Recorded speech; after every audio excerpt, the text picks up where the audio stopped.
उत्तराखंड में वनाग्नि को लेकर सुप्रीम कोर्ट में कल सुनवाई है। इससे ठीक पहले वनाग्नि को लेकर तमाम बैठकें हुई हैं और मैं सीधे आपको लिए चलता हूं। मेरे साथ वन मंत्री सुबोध उनियाल जी जुड़ रहे हैं। जाहिर है वो बेहतर स्थिति बता पाएंगे कि साहब वन विभाग का इसे फेलियर क्यों ना कहा जाए, क्योंकि इतने बड़े पैमाने पर अगर हमारे जंगल जल रहे हैं तो वन विभाग कहां सोया हुआ था। सुबोध उनियाल जी, पहले तो बहुत धन्यवाद जुड़ने के लिए। ये हर साल एक तस्वीर उभर कर आती है और इस बार तो तस्वीर और भयावह हो गई सुबोध उनियाल जी, और ऐसा लग रहा था कि जैसे किसी को कोई मतलब ही नहीं है। हमने हालात को बिगड़ने दिया और जब हालात बेकाबू हो गए तब हम थोड़ा बहुत एक्शन में आए।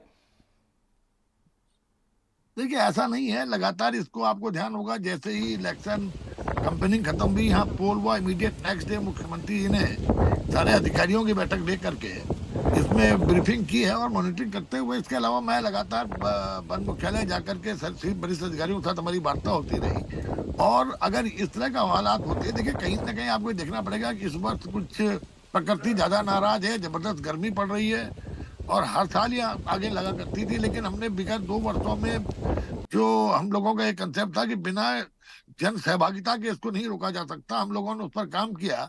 और पहली बार जिलाधिकारी की अध्यक्षता में विगत वर्ष हमने जिले के अंदर आपदा प्रबंधन समिति बनाई, जिसके अध्यक्ष जिलाधिकारी हैं और उसके जो उसमें जो सेक्रेटरी थे वो डीएफओ बनाया गया। इसके अलावा राज्य स्तर पर मुख्यमंत्री सचिव की अध्यक्षता में भी इसके लिए समिति बनी।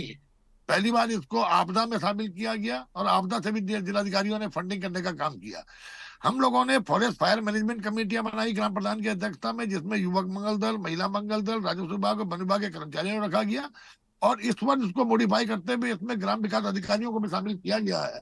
पहले चरण में हमने 72 वनाग्नि प्रबंधन समितियां ग्राम स्तर पर बनाई थी। इस साल हमने 441 उन जगहों को आइडेंटिफाई किया था जहां इस तरह की घटनाएं ज्यादा होती है और वहां पर इस समितियों को बनाया और 30,000 रुपया हर समिति को हमने उनके खाते में देने का काम किया, ताकि उनको अगर ऐसे समय में आवश्यकता पड़े को धन की, तो उनके पास धन की भी व्यवस्था रहे।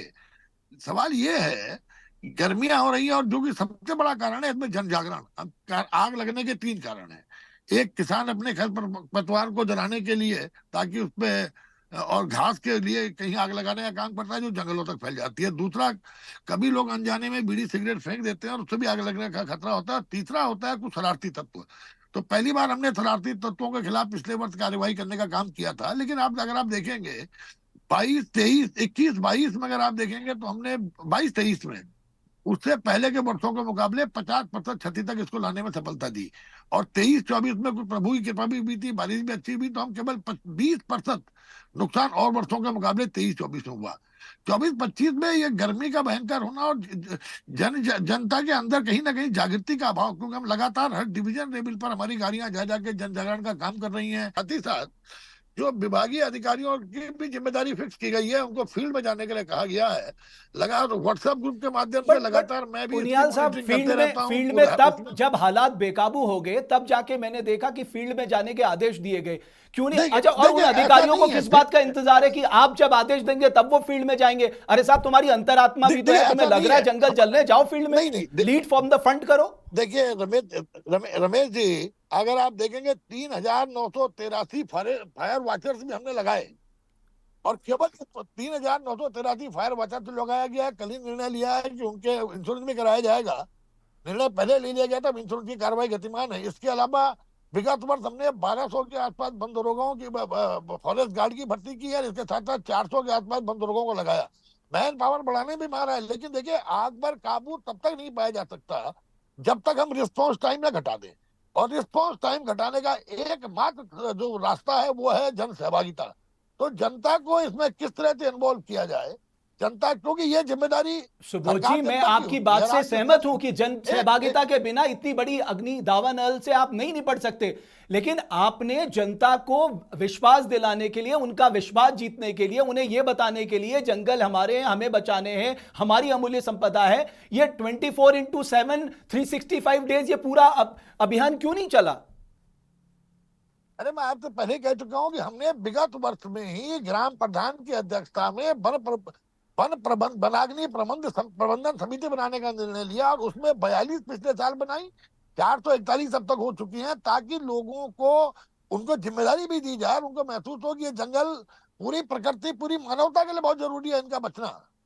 और इसमें इसीलिए मैंने आपसे कहा कि अब हमने गैंगस्टर एक्ट का भी लगाना किया कि इससे और एक भय का वातावरण जब बनेगा तो कहीं ना कहीं इस तरह की घटनाओं में कमी आएगी, क्योंकि आग ये प्रकृति नहीं लगाती। आग आग मैन मेड आग है।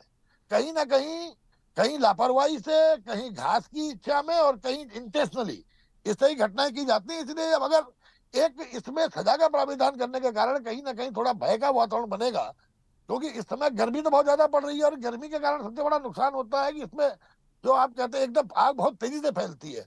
हमने विगत वर्ष ही निर्णय लिया था कि ऐसी सभी जगह में हम रेन वाटर हार्वेस्टिंग टैंक बनाएंगे, ताकि वहां पर जमीन में मॉइस्चर लेवल बढ़ जाए, और मॉइस्चर लेवल बढ़ने के साथ कारण आग की गति कहीं ना कहीं धीमी हो।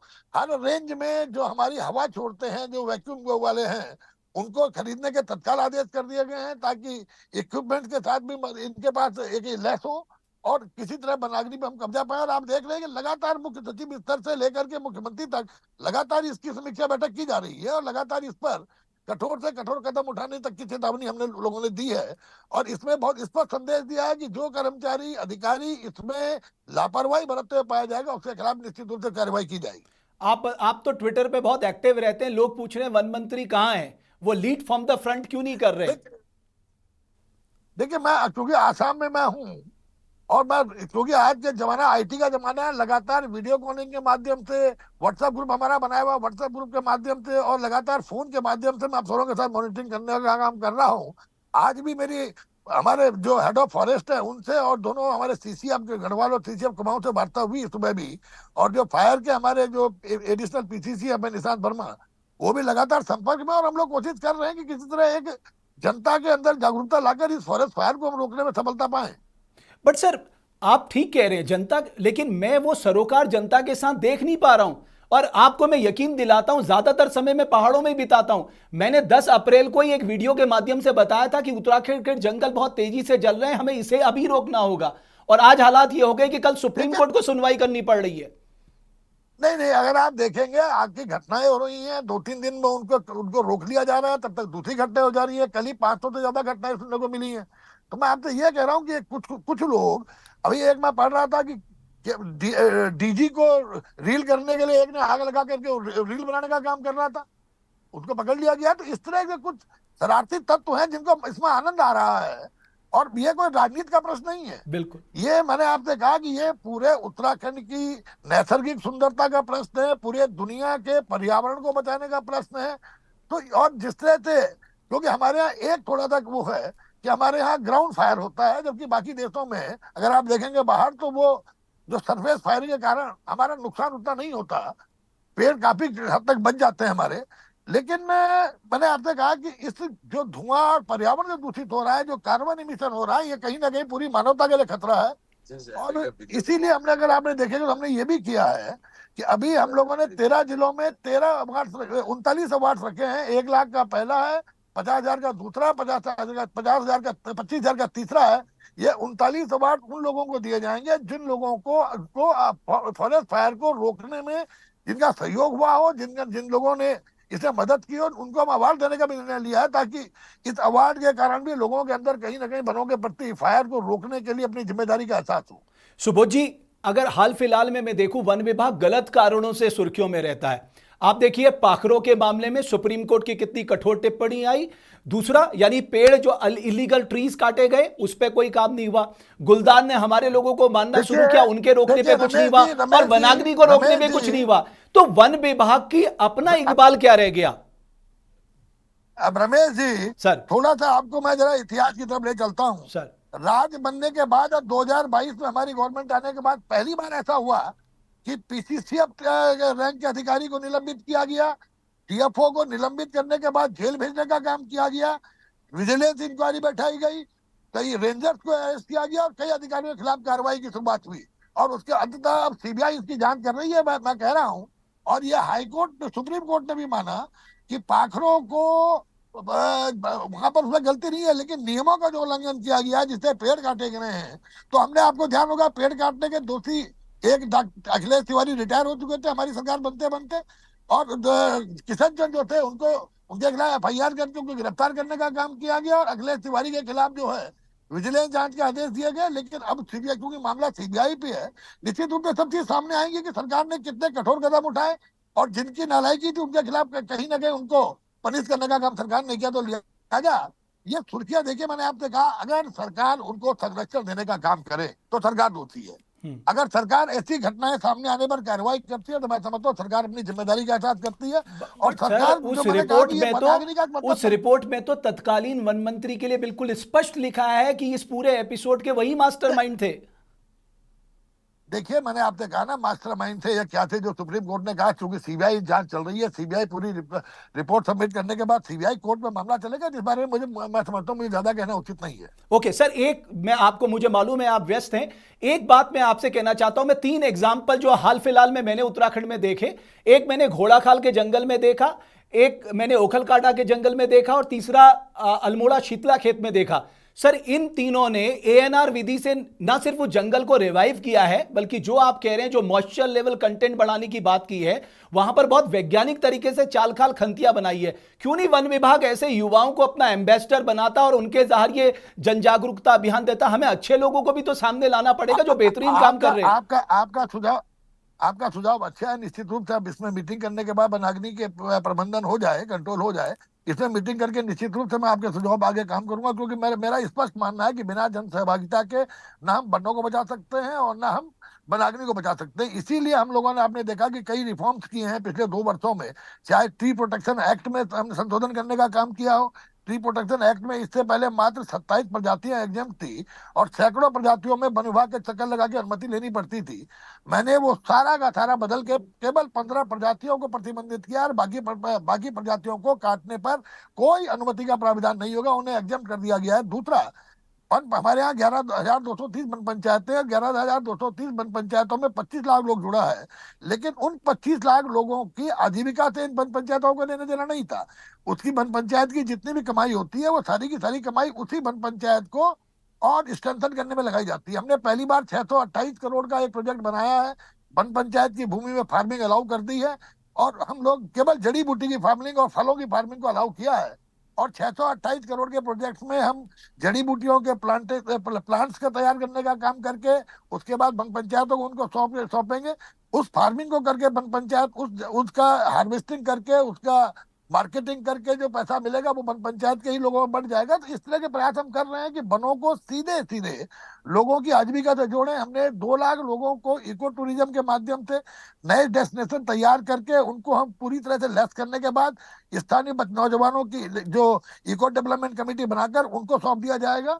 वो उसको ऑपरेट करेंगे। ऑपरेट करने के बाद जो भी कमाई होगी, मात्र 10% पैसा राजस्व में जाएगा, 90% पैसा उन्हीं लोगों की आजीविका बढ़ जाएगा। तो मेरा बहुत स्पष्ट मानना है कि जब तक हम आम आदमी को फॉरेस्ट से कनेक्ट नहीं करेंगे, तब तक वो फॉरेस्ट लविंग नहीं बनेगा। उसको फॉरेस्ट लविंग बनाने के लिए जरूरी है कि हमारे विभाग की पॉलिसी जो है वो जनता के साथ दोस्ताना हो, फ्रेंडली हो, और उस पर हम लोग काम कर रहे हैं। सर, लेकिन पिरूल मैनेजमेंट का क्या होगा? आपने कहा अवेयरनेस, दूसरा आपने कहा सॉइल मॉइस्चर कंटेंट बढ़ाना, और तीसरा है पिरूल मैनेजमेंट, पिरूल का प्रबंधन। ये सबसे बड़ी चुनौती है। एनटीपीसी कई बार ये प्रस्ताव लेकर सरकार तक पहुंच चुका है कि साहब आप हमें गारंटी दीजिए कि इतना पिरूल हम आपको इकट्ठा करके देंगे, हम चारकोल बनाने को तैयार है।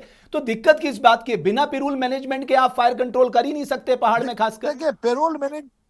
देखिए रमेश जी, पेरोल मैनेजमेंट के लिए आपको मालूम है कि उस मैनेजमेंट के लिए हम लोगों ने उसको खरीदने का दिया, उस पर बोनस देने का निर्णय लिया। अब जनता को कहीं ना कहीं इसमें लगता है कि बहुत ज्यादा उसको ये लाइबिलिटी, या तो काम करने की आदत नहीं है, या बहुत ज्यादा उसको लगता नहीं है कि उसको बहुत पैसा मिल पाएगा। अब इसमें हम महिला मंगल दलों को जोड़कर उन महिला मंगल दलों के माध्यम से हम इस चीज को आगे बढ़ाने का प्रयास कर रहे हैं, ताकि उसको लेकर के पेरोल मैनेजमेंट की जो बात आपने की, उस पर हम लोग सफलतापूर्वक आगे बढ़ सके। एक लास्ट सवाल है सर, ये जो अंडर रिपोर्टिंग हो रही है इंसिडेंट्स की, जो दिखाया जा रहा है, आपका माथा नहीं भन्नाता कि कम से कम आप उनसे, अपने अधिकारियों से कह तो सकते हो, अरे अगर आप बुझा नहीं पाए, कम से कम सही रिपोर्टिंग तो करो। उत्तराखंड की जनता को सही आंकड़े जानने का अधिकार है। देखिए, अंडर रिपोर्टिंग नहीं है, आपको इससे लगता है क्योंकि हमारे व्हाट्सएप ग्रुप में एक एक फायर की सूचना है, और एक एक फायर इंसिडेंट जो होते हैं उसकी सूचना बाकी उस पर डायरेक्शन दिया जाता है। लेकिन जो आपको लगा कि नुकसान में कहीं ना कहीं आप लग सकता है आपको कि ये नुकसान कम दिखाया जा रहा है, इसके लिए हम लोगों ने मानक बदलने के लिए कहा है, क्योंकि ये मानक बाबा आदम के जमाने के बने हुए मानक हैं। इनको बदलने के लिए मैंने कहा है ताकि वास्तविक नुकसान का पता चल सके। सर एक और बात जो आ रही है कि हमारे जो वन संपदा है वो सालाना 1 लाख करोड़ के आसपास की इकोलॉजिकल सर्विसेज दे रहा है, ना सिर्फ उत्तराखंड को बल्कि पूरे देश को। तो ये कितना बड़ा इकोलॉजिकल का नुकसान है। और दूसरा, अब तो रिपोर्ट्स ये आ रही हैं कि जो कार्बन जनरेट हो रहा है उससे ग्लेशियर भी मेल्ट होने का खतरा हो गया है। यानी कितने खराब कारणों से हम जाने जा रहे हैं। नहीं नहीं, बिल्कुल आपका कहना ठीक है। और ये देखिए, बनागनी की घटनाएं केवल हमारे राज्य में नहीं, जहां जहां इस समय मौसम की मार पड़ी है, जहां ज्यादा गर्मी पड़ रही है, वहां पर ये मारें चल रही हैं। और आपको मालूम है, अमेरिका जैसा टेक्नोलॉजी में जो देश बहुत आगे है, वहां पर भी कैलिफोर्निया की आग को बुझाने के लिए महीनों लग गए थे, एक जंगल की। तो मैं इसीलिए आपसे कह रहा हूं कि इसमें हम लोगों का सबसे बड़ा प्रयास, सबसे बड़ी प्राथमिकता कम्युनिटी इन्वॉल्वमेंट की है, कि जन सहभागिता से जनता को अवेयर करके उनको फॉरेस्ट से, उनकी आजीविका से सीधे जोड़ के, किस तरह फॉरेस्ट के साथ उनको दोस्ताना बना करके जंगलों को बचाने में उनका सहयोग लेकर के हम इस पर आगे बढ़ सकते हैं। इस पर हम लोग काम कर रहे हैं। मैं आपको विश्वास दिलाता हूं, अगर आप मौका देंगे, जो जन सहभागिता की बात आप कर रहे हैं, देवभूमि डायलॉग्स में बढ़ चढ़कर हिस्सा लेने को तैयार है। हम पूरे प्रदेश में जा जाकर लोगों को यह समझाएंगे कि साहब ये वन हमारे हैं और हमको ही बचाने हैं, ये हमारी अमूल्य संपदा है। बशर्ते आप लोग तैयार होंगे तो हम तैयार हैं। सुबोध उनियाल जी, आप मन बना लीजिए। जी महाराज, मैं तो हमेशा ही मन बना के चलता हूँ कि जनता की भलाई के लिए जो भी सेक्रीफाइस हम कर सकते हैं उसको करने के लिए हम तैयार हैं। और जैसे भी पॉलिसी बनानी हो, उन पॉलिसियों को बनाने के लिए मैं तैयार हूँ। और इस बहाने में मुझे वैसे भी माना जाता है कि पब्लिक के इंटरेस्ट में, बहुत लिबरल आदमियों की पब्लिक के जन फायदे के लिए किस तरह हम लोग पॉलिसीज बनाएं, ताकि उन रिफॉर्म्स के कारण पब्लिक जो है कहीं ना कहीं सरकार की जिम्मेदारी को स्वयं की जिम्मेदारी माने, क्योंकि ये मानवता की सेवा का प्रश्न है, खासकर वनों को बचाना। बहुत धन्यवाद सुबोध उनियाल जी, देवभूमि डायलॉग से बातचीत करने के लिए।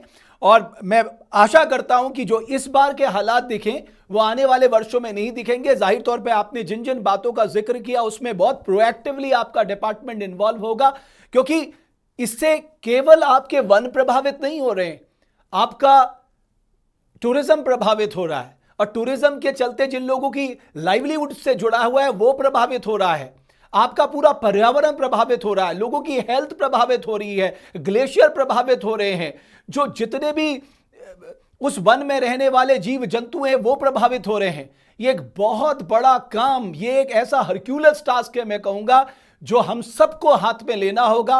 और ये हम सबकी जिम्मेदारी बननी चाहिए, बच्चों से लेकर घर के हर व्यक्ति तक इस बात को उनके अंदर बिठाना होगा, ये जंगल हमारे हैं, हमको ही बचाने हैं। बहुत बहुत धन्यवाद हमारी इस खास पेशकश को देखने के लिए।